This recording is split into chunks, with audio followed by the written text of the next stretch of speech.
चला इथं चालू आहे.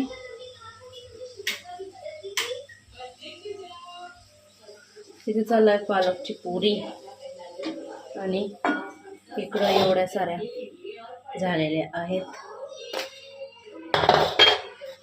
बनवते.